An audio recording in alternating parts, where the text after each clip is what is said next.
nosso boa noite a todos. Rogamos que a paz do Divino Amigo possa continuar a nos envolver, materiais, espirituais aqui presentes. Mais uma vez, em primeiro lugar, agradecemos a Deus, a Jesus, à espiritualidade amiga e aos dirigentes materiais da casa, essa nova oportunidade que nos é dada nessa noite de aqui retornarmos e repartirmos com os nossos irmãos aquilo que já nos foi dado conhecer, aprender dentro da consoladora doutrina dos Espíritos. Tivemos a liberdade de escolher o tema e buscamos então o Livro dos Espíritos e escolhemos a quarta parte desse livro, né? Sabemos, quem estuda a doutrina espírita, que Kardec, ao nos trazer o Espiritismo, nos trouxe através dessa obra, o Livro dos Espíritos, no século XIX, no dia 18 de abril de 1857. A primeira edição dessa obra, apresentando a doutrina espírita, ela só tinha 501 questões. Já na segunda edição, ela então vai sendo ampliada e tem 1019 questões. Perguntas que Allan Kardec faz aos espíritos superiores, nos diversos temas que interessam a humanidade daquela época e até nós hoje, nos dias atuais. Quem somos nós? De onde viemos? Por que estamos aqui na Terra?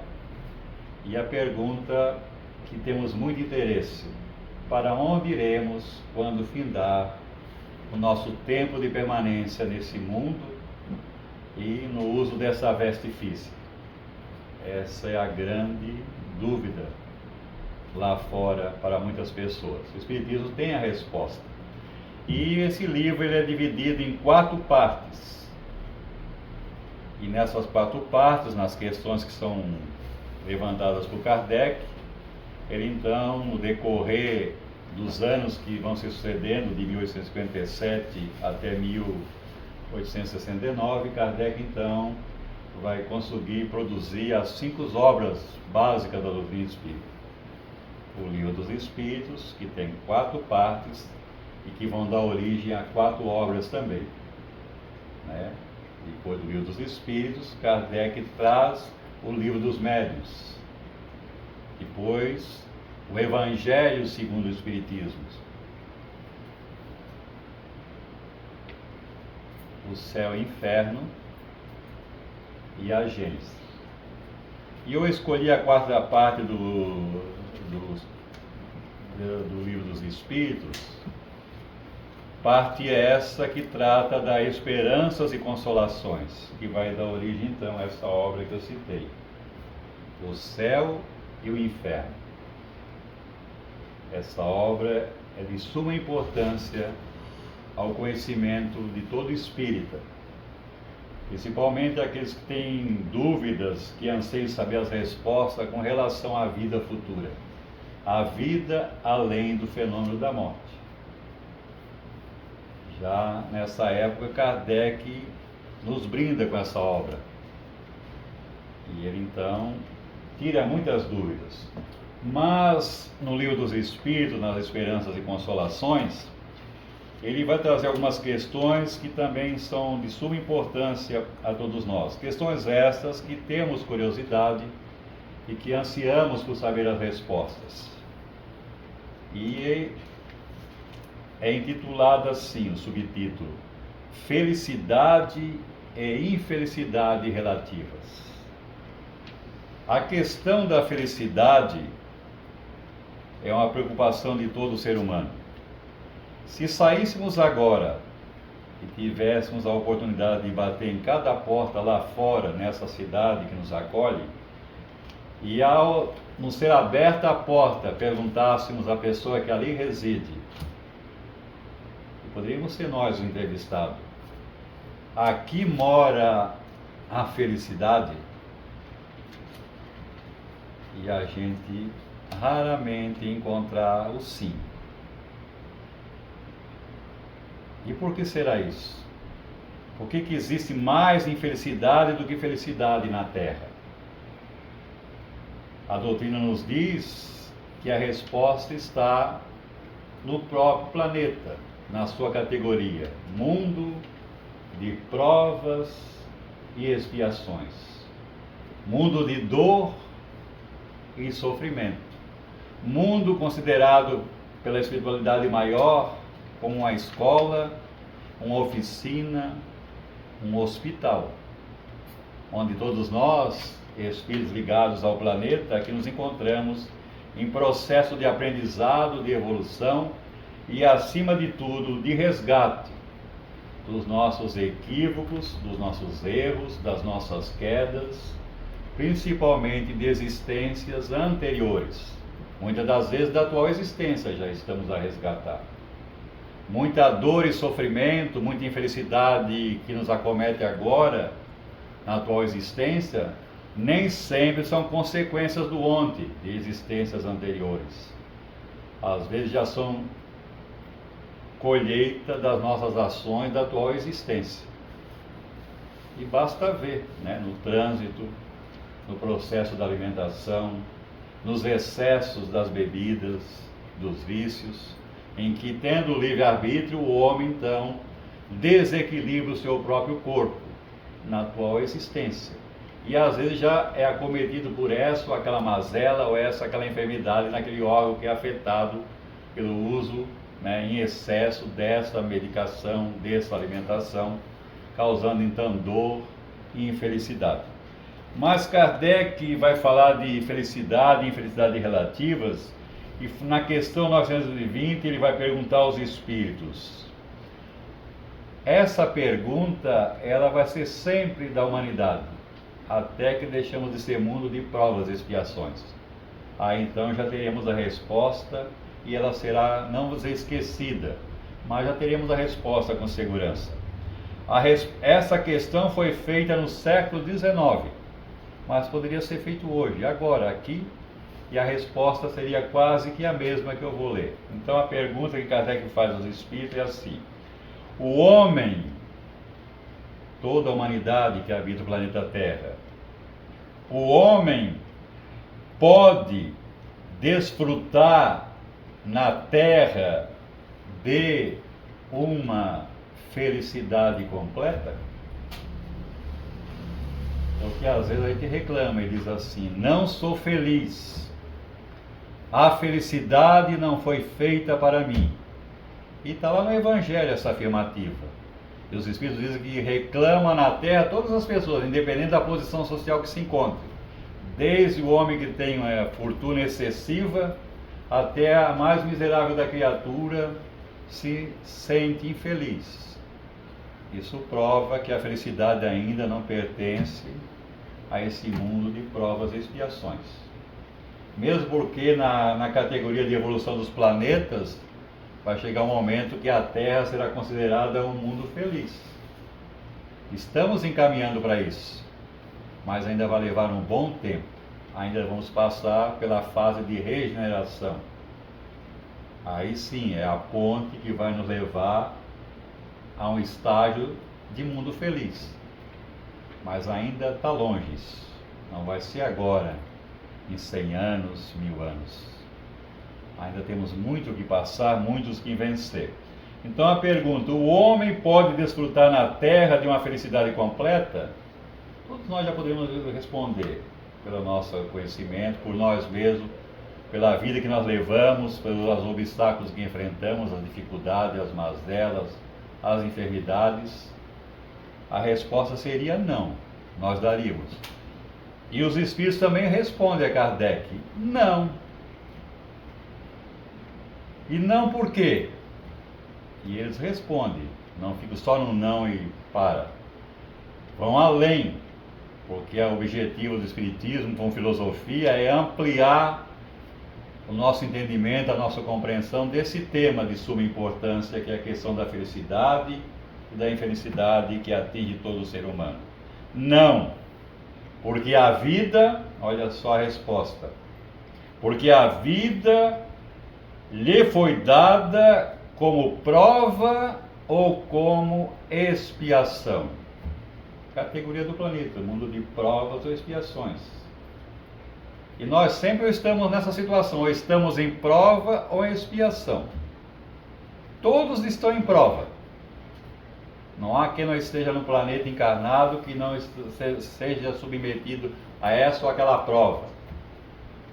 E por incrível que pareça, continuando as questões, nós vamos descobrir que essa prova que nós enfrentamos todos os dias da nossa existência, até o fim e o término dessa existência, essa prova que temos que enfrentar e superar com coragem, com resignação, essa prova não foi imposta por Deus. Não é um castigo, porque Deus não castiga nem pune ninguém. Na doutrina espírita não existe um Deus que castiga, que pune, que se magoa. Essa prova nós mesmos a escolhemos, fazendo uso do nosso livre-arbítrio.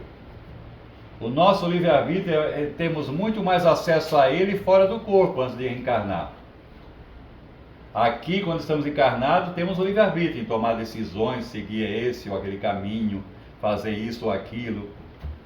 Mas o nosso livre-arbítrio ainda é muito forte fora do corpo físico, quando estamos nos preparando para voltar a uma nova experiência num corpo de carne.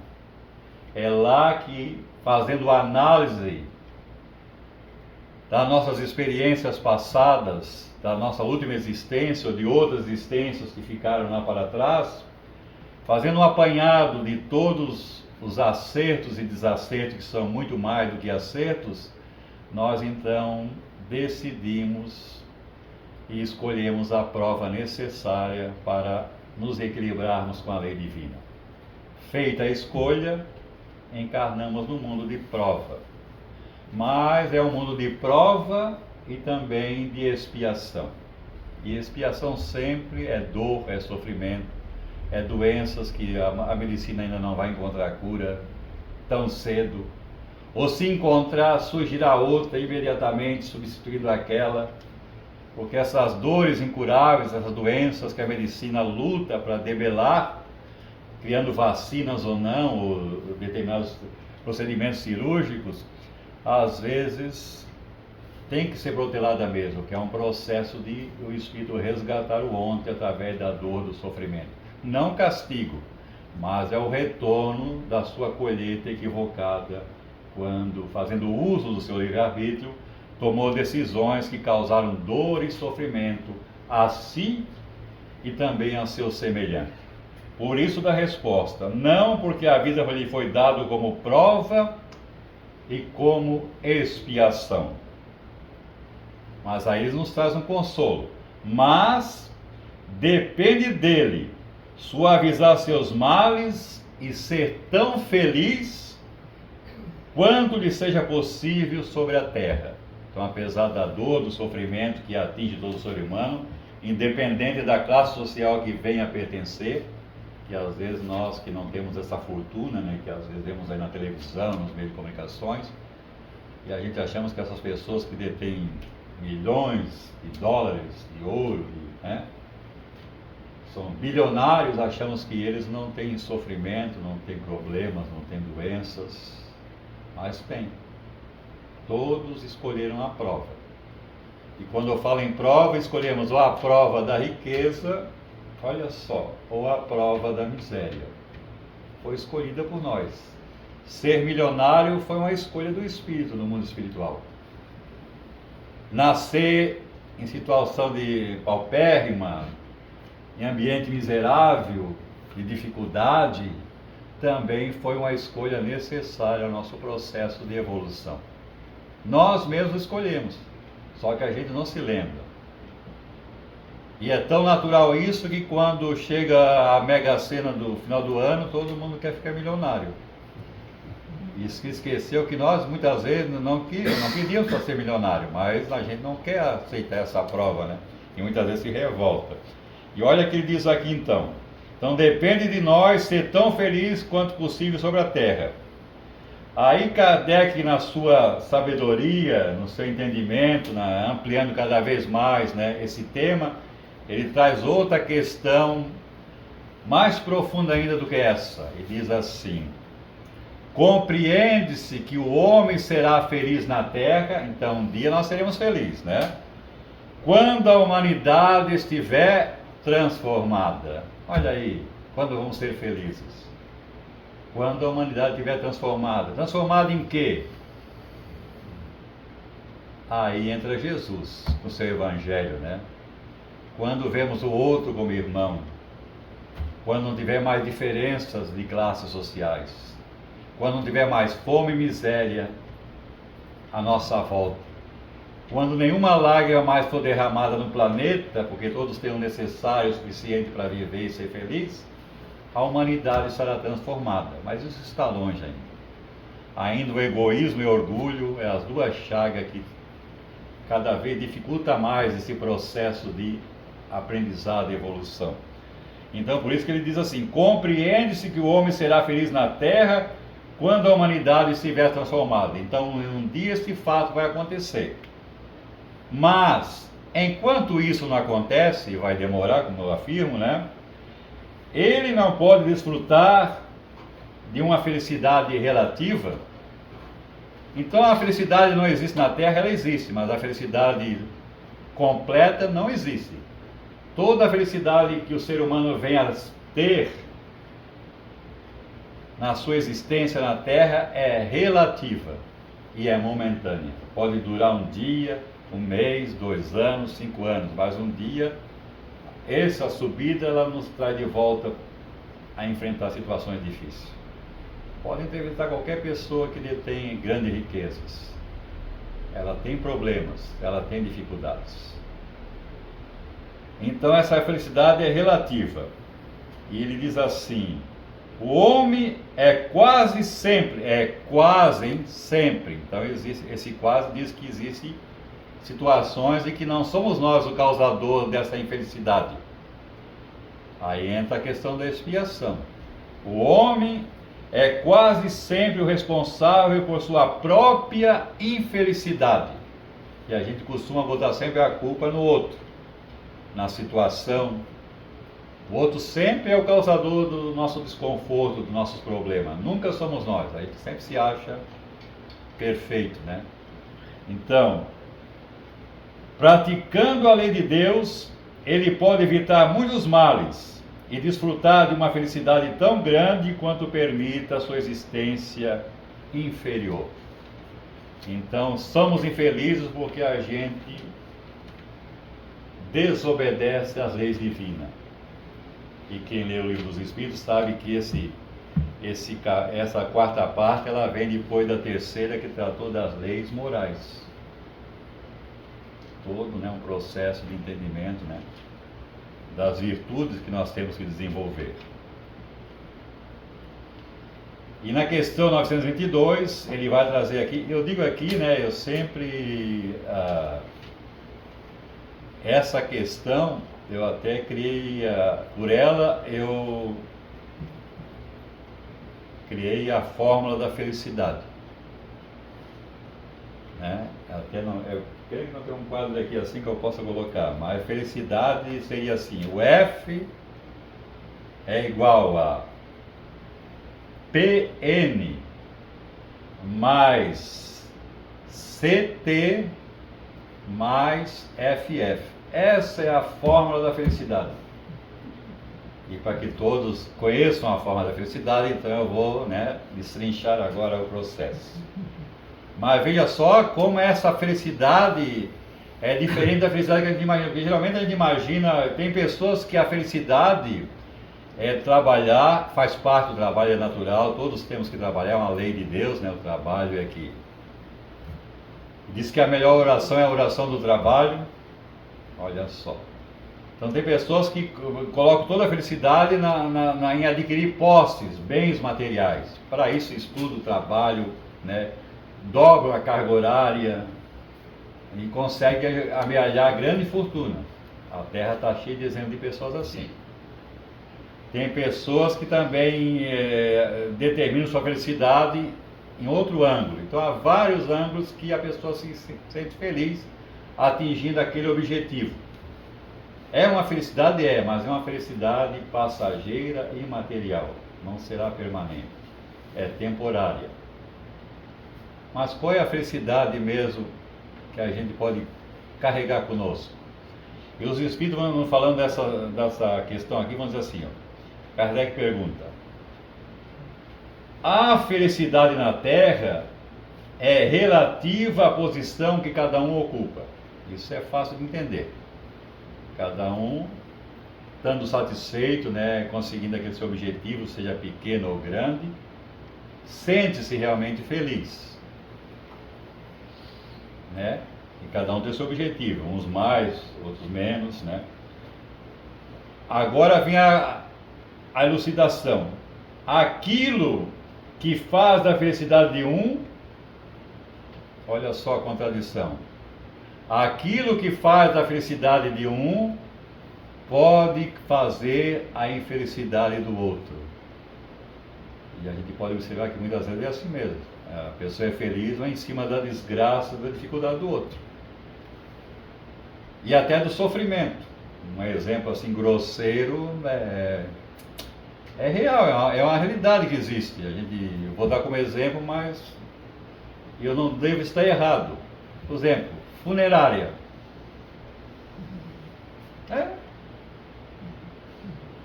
Enquanto a pessoa chora pela separação do seu ente querido, o proprietário da funerária está dando pulo de alegria. Quanto mais desencarnar para ele, mais.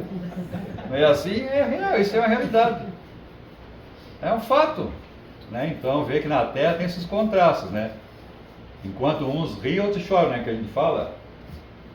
Pois é. Então diz aqui: aquilo que faz a felicidade de um pode fazer a infelicidade do outro. Existe uma parcela de felicidade que possa ser comum a todos os homens? Aí agora entra essa forma que eu falei. Então, Kardec quer saber se existe para todo ser humano no planeta um momento em que, dependente de crença, de raça, de posição social, desde o mais miserável, né, na sua condição de prova, de expiação no planeta, até o mais detentor de grande fortuna, se há um momento em que toda pessoa pode ser feliz. Será que existe? E aí os Espíritos vão dizer assim, ó: a felicidade para a vida material é a posse do necessário. E o que acontece conosco? Por que a gente se esfalfa tanto, se desarmoniza, se desequilibra fisicamente, mentalmente? Por quê? Porque às vezes tem uma casa na cidade, não que sejamos contra, né? E queremos ter uma casa no campo. Conseguindo a casa no campo, queremos outra coisa lá. Mas para ter tudo isso é preciso trabalhar e se preocupar. E também vai ter responsabilidades de manter esses móveis, e exige também bancar as pessoas que vão cuidá-lo, pagar impostos. Tudo isso gera ansiedade, preocupações, pressões sobre nós. Então, por isso que diz: a felicidade para a vida material é a posse do necessário. Para a vida moral, é possuir a consciência tranquila e a fé no futuro. Consciência tranquila e fé no futuro. Por quê? Porque muitas das vezes essa conquista material não nos deixa com a consciência tranquila. Ela foi feita através de espúlios, de trapaças, de enganos. Aqui no livro tem uma questão, quando fala da riqueza, diz, os Espíritos alertam, né? Desigualdade da riqueza. Ele fala assim, que na Terra raras são as riquezas de forma lícita, já no século XIX. Raras são as riquezas de forma lícita, a grande maioria de forma ilícita. Falcatruas, trapaças, traições, enganos. que gera então esse, né, intranquilidade na consciência. Então a felicidade em relação à matéria é a posse do necessário. E aquela felicidade íntima, moral, que nos deixa em paz e harmonia, é a consciência tranquila, a certeza de que possamos chegar ao fim do dia, deitarmos, né, no nosso travesseiro, sem preocupação, e que possamos de repente acordar com alguém batendo na porta para cobrar, como acontece lá fora, né? Quando a polícia às vezes vai efetuar uma prisão de pessoas às vezes importantes. E segundo aí a gente tem observado que o processo mesmo é acordar a pessoa que vão prender depois da meia-noite, quando ela está naquele sono, que aí a reação do corpo não é a mesma quando está em vigília. Então por isso geralmente muitas prisões são feitas de madrugada. E aí quem passa por isso é porque cometeu algum deslize, alguma falcatrua que a lei alcançou. Então, consciência tranquila e fé no futuro. Há uma questão aqui que ele fala assim: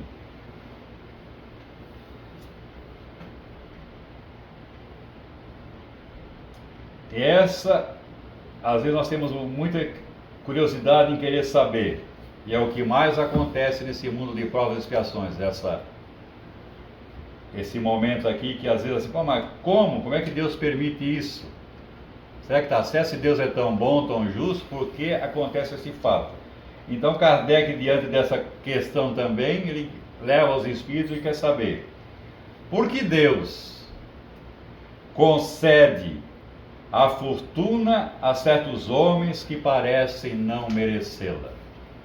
E às vezes nós fazemos esse julgamento, né? A pessoa, mas como é que pode a pessoa ter tanto dinheiro se faz uso tão equivocado? Como é que Deus permite que venha essa riqueza, né? E ele responde assim, a resposta é o seguinte: é um favor que se apresenta aos olhos daquele que apenas enxerga o presente. Nós achamos que né? Nós vemos só a existência atual. Não conseguimos ainda ver mais além, compreender por que aquela pessoa ela é privilegiada em ter todos esses recursos que vêm à sua mão tão facilmente, enquanto nós às vezes passamos uma existência querendo ter algo mais e dificilmente conseguimos, né? Por que tem pessoas que logo tudo acontece? Aí vendo só o presente nós achamos que está errado, né? Vocês deveriam saber, olha só o que os Espíritos dizem: vocês deveriam saber que a riqueza é quase sempre uma prova mais perigosa do que a miséria. Então, no mundo de provas e expiações, esses dois quesitos vão fazer parte de toda a nossa evolução. Na dimensão espiritual, ao escolhermos o nosso retorno à nova experiência da carne, vamos ter que escolher a posição social. Queremos vir na prova da riqueza ou na prova da miséria? Observando o mundo, a gente sabe que a grande maioria prefere vir na prova da miséria.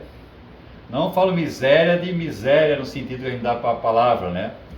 Mas na prova dessas situações, sem ter todo esse poderio financeiro. Mas um certo número de pessoas, de espíritos, escolhem deter a fortuna. Então é a escolha do espírito. Mas quando nós estamos aqui, e a gente tem esse hábito de falar: na próxima vez eu não vou pedir para você vir na pobreza, não. Eu quero, né, nascer filho de alguém muito rico, né? E eu vou voltar aqui, nessa questão, Kardec então nos aconselha a voltar na questão 814, essa é a 925, para eu fechar aqui o nosso compromisso. E para nós entendermos um pouquinho melhor essa questão, na questão 814,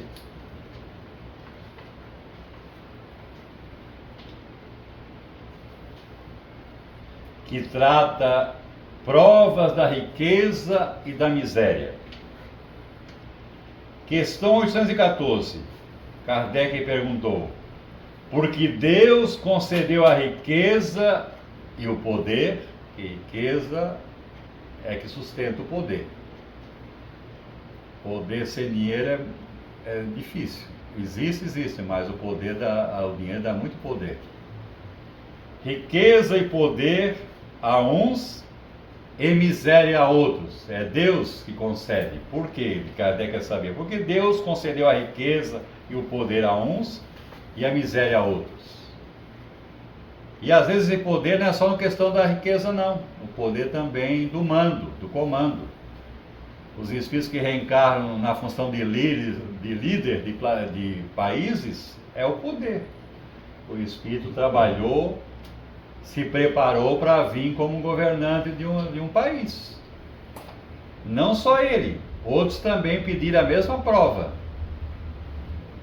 Mas de 3 que se apresentam para esse cargo aqui na Terra, digamos aqui no Brasil, de 3 que se apresentam, um deles está fadado a subir nesse cargo. Ele precisa dessa experiência. E todos nós, querendo ou não, um dia também nas nossas existências sucessivas, um dia também vamos ter o poder nas mãos. Sentar naquela cadeira que hoje a gente critica, condena, independente de partido. Todo espírito vai passar por esse processo. Aí, porque Deus concedeu a riqueza e o poder a uns e a miséria a outros. E a resposta dos espíritos: para experimentar cada um de um modo diferente. Então há um objetivo nessa prova da riqueza ou da miséria. Vamos ser experimentados naquela posição que vamos ocupar. Aliás, como já sabem, são os próprios espíritos que escolhem as suas provas antes de reencarnar.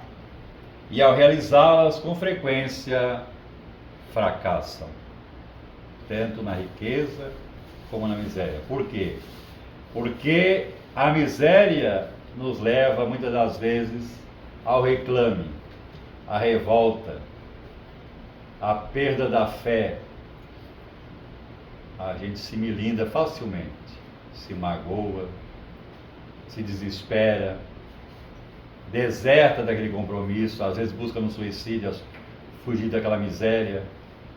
Então, a miséria causa esses comportamentos, mas a riqueza também, apesar de facilitar muitas coisas, abre a porta às largas, que Jesus falou. A riqueza pode abrir qualquer porta, e o espírito então comete seus equívocos em todas as áreas. Basta ver nossos os irmãos lá fora que detêm a fortuna, quantos escândalos se envolvem. Que o dinheiro, o poder, tudo é possível. Então falham, porque a riqueza não foi dada para uso exclusivo, mas sim para ser trabalhada, fomentar o progresso, produzir condições de trabalho, auxiliar a ciência. E há muitos que guardam a riqueza no cofre e só pensam só em si. Então há vários exemplos de pessoas que acertam os passos fazendo uso da riqueza, e também na questão da miséria, muitos também falham, né? E finalizando, qual das duas provas é a mais perigosa para os homens? A riqueza ou a miséria? Qual das duas é mais perigosa? Qual será a resposta dos espíritos? E eles dizem assim: tanto a riqueza quanto a miséria são perigosas. A miséria provoca as queixas contra Deus. E a gente vê isso o tempo todo. Nós mesmos às vezes estamos, como dizia antigamente, blasfemamos, a gente se revolta. A riqueza estimula todos os excessos. E é verdade.